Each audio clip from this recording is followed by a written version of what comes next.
Mama saya sampai jual motor. Jual motor? Iya, motor satu-satunya. Ya Allah. Habis kejadian itu langsung lapor ke Polsek Cakung. Ke Polsek Cakung. Rawamangun dulu. Rawamangun. Iya, tapi di situ emang nggak bisa nanganin. Linda Pancawati, bos toko roti Linda Yes Patisserie and Coffee ternyata pernah mengutus seorang pengacara penipu untuk Dwi Ayu Darmawati. Parahnya, selain dikirim pengacara penipu, laporan Dwi Ayu juga sempat ditolak dua polsek sekaligus. Sebagai informasi, Dwi Ayu Darmawati adalah korban penganiayaan George Sugama Halim, pelaku sekaligus anak bos toko roti Linda Yes Linda Pancawati yang kejadiannya viral di media sosial. Fakta ini terungkap berdasarkan pengakuan Dwi Ayu Darmawati saat hadir di rapat Komisi 3 DPR RI, Selasa, tanggal 17 Desember tahun 2024, melansir tribunnews.com. Ayu pun menceritakan perjuangannya mendapatkan keadilan. Dia datang mengadu ke Komisi 3 DPR RI untuk mencari keadilan guna memenjarakan George Sugama Halim anak bos toko roti ternyata penuh kendala. Mulai dari laporan Dwi yang ternyata sempat ditolak oleh dua polsek sekaligus. Sampai Dwi jadi korban penipuan oleh sang pengacara yang berniat membantunya. Ayu mengatakan, setelah mengalami penganiayaan pada Kamis, tanggal 17 Oktober tahun 2024, langsung ke polsek di Rawamangun untuk melapor. Namun saat itu, menurutnya, polsek tidak bisa menangani laporannya. Akhirnya dirujuk ke Cakung dan di Cakung juga enggak bisa nanganin, katanya. Setelah laporannya ditolak di dua polsek, Ayu kemudian diminta untuk melapor ke Polres Jakarta Timur. Jadi hari itu Mbak bolak-balik 3 kantor polisi? Tanya Ketua Komisi 3, Habibur Rahman.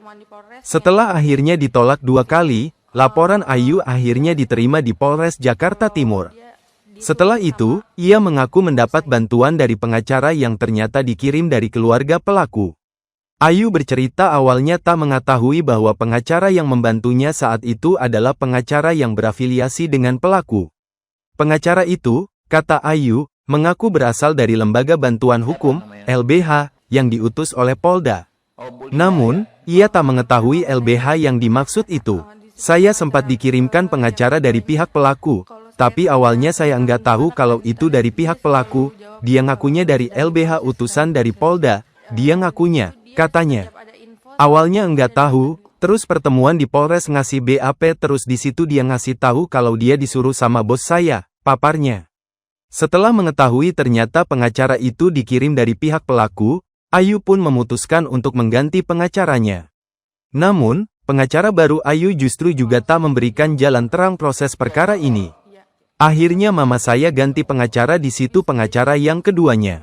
Kalau saya tanya gimana kelanjutannya dia selalu jawab sedang diproses, kata Ayu. Ayu mengaku orang tuanya harus menjual sepeda motor untuk menyewa pengacara itu. Pengacara itu, kata Ayu, selalu meminta uang. Di situ dia setiap ada info dia selalu ke rumah dan minta duit mama saya sampai jual motor, katanya. Jual motor? Tanya Habibur Rahman. Iya jual motor satu-satunya. Abis jual motor itu saya tanya-tanyakan itu udah enggak bisa dihubungi lagi, jawabnya. Laporan Ayu sempat macet 2 bulan karena pengacara yang ia sewa menghilang dan tak bisa dihubungi. Laporan itu mandek selama 2 bulan sejak dilaporkan ke kepolisian pada tanggal 17 Oktober tahun 2024 silam. Ayu kemudian mengganti pengacara dan resmi menunjuk Zainuddin sebagai kuasa hukumnya pada Minggu, tanggal 15 Desember tahun 2024. Tanggal 15 itu kebetulan saudari Ayu ini melakukan pemeriksaan saat itu.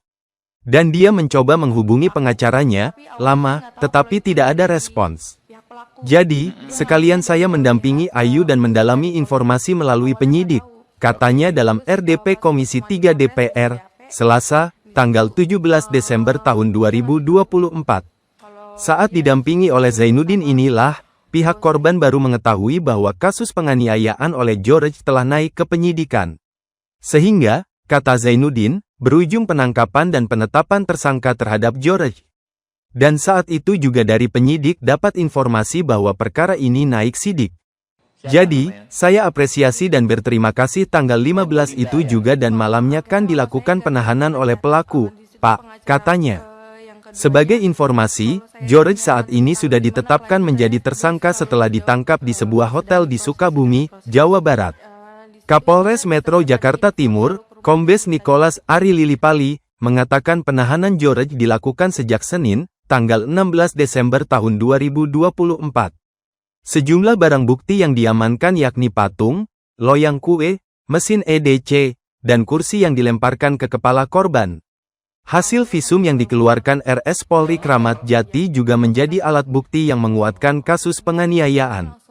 Motif penganiayaan lantaran tersangka kesal permintaannya mengantar makanan ke kamar tak dipenuhi Dwi Ayu. Berdasarkan hasil pemeriksaan korban, tersangka sudah berulang kali melakukan aksi kekerasan kepada para pegawai. Akibat perbuatannya, George dapat dijerat pasal 351 ayat 1 KUHP, dan atau pasal 351 ayat 2 KUHP, UU nomor 1 tahun 1946 tentang hukum pidana dengan ancaman pidana di atas 5 tahun penjara. Pakai baju tahanan, George Sugama Halim tersangka penganiayaan pegawainya bernama Dwi Ayu Darmawati, 19, mengaku hilaf. Setelah ditanya Kapolres Metro Jakarta Timur, Kombes Nicholas Ari Lilipali terkait alasan menganiaya Dwi pada tanggal 17 Oktober tahun 2024 lalu. Hilaf, saya hilaf, kata George yang kini sudah ditetapkan sebagai tersangka penganiayaan di Mapolres Metro Jakarta Timur, Senin, tanggal 16 Desember tahun 2024, melansir tribunjakarta.com. George yang mengenakan baju tahanan tak banyak bicara saat dihadirkan dalam ungkap kasus di Mapolres Metro Jakarta Timur, dia hanya tertunduk dan tampak sekali mengusap matanya. Bahkan saat Nicholas menanyakan George menyesalkan atas tindak penganiayaan yang mengakibatkan Dwi terluka, George hanya menjawab pertanyaan dengan isyarat mengangguk. Sementara saat ditanya awak media terkait alasan saat penganiayaan sempat menyuruh Dwi untuk mengantar makanan ke kamar, George enggan menjawab pertanyaan. No comment, ujar George. Kemudian pertanyaan apakah terdapat pegawai toko kue selain Dwi yang menjadi korban penganiayaan, dan pertanyaan terkait video viral ketika George melempar meja ke arah pegawai toko. Izin ya mas, cukup mas ya, tutur George. Sedang diproses. Di situ dia setiap ada info selalu ke rumah dan minta duit. Download Tribun X sekarang. Menghadirkan lokal menjadi Indonesia. Terima kasih sudah nonton. Jangan lupa like, subscribe, dan share ya.